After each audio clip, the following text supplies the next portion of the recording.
All right, guys. So this chapter is about how to get the contract signed, the contract and assignment. You can do it both this way. There's pretty much three ways. You can do it through e-signature, which is the way I do 99% of mine. This is what I'm showing you right now. You can go the old school route. If they don't have an email, you can just mail it to them, right? That's less efficient because you got to count on them to fill it out correctly and then mail it back to you.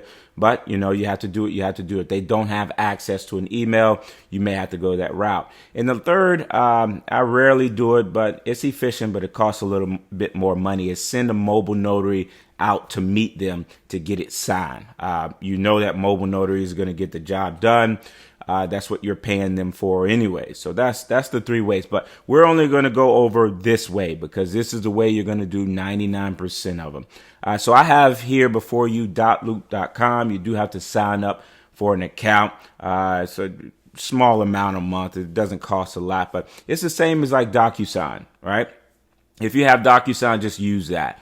It's just an e-signature platform. So I'm just going to take you briefly through an example here. We'll do 1, 2, 3 main.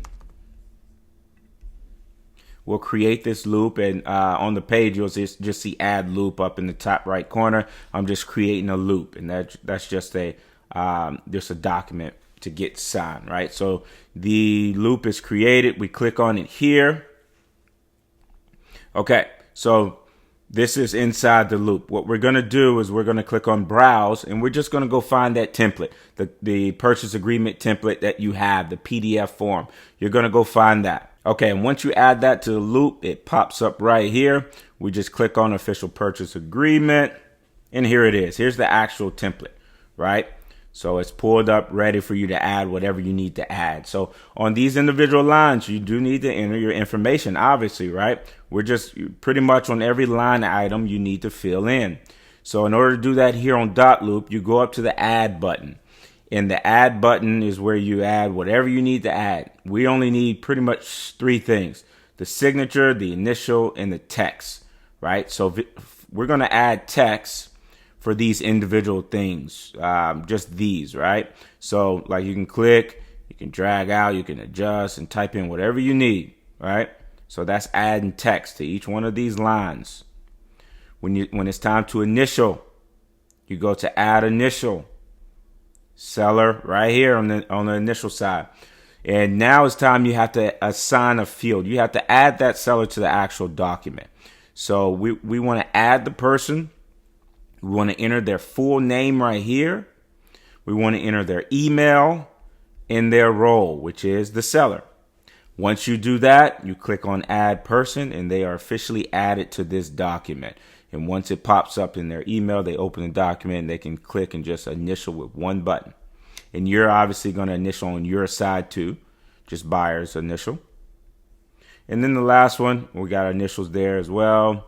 The last one to go over is the signature. So you can add a signature right here, seller printed, right here, seller signature. You add that signature, you assign that field. Once they're added to the document, their name will pop up here. So you can just click on their name. Their name will pop up in this field. It'll say Andrew sign here. And then they get it and they sign, right? So once you do that, once you've filled out every line item that you need, every signature box that you need, initial box, and then every signature box, and also your stuff as well. Then you click on save and share. You're going to save that document. And we don't have any, I'm just doing an example, so we don't have any people added yet. But the people that you added to this document, the seller, they'll pop up here. And then you can actually click on that, and it's going to be a share button right there. And once you click share, guys, it goes straight to their email. They can click on it, one button, and then they can click through and initial and sign. They literally have to do, let me see, one initial, two initial, and then signature. That's literally all they have to do. Because you're going to input, you can input their seller print name. You already know their full name. You can input that yourself, right? And then once you sign, once both of you guys sign, the date will automatically pop up next to the signature. And that's how dot loop verifies the actual date and time that you signed. They don't count on you to put the date over here because you can manipulate that, right? So once you sign, the date and time will pop up on its own.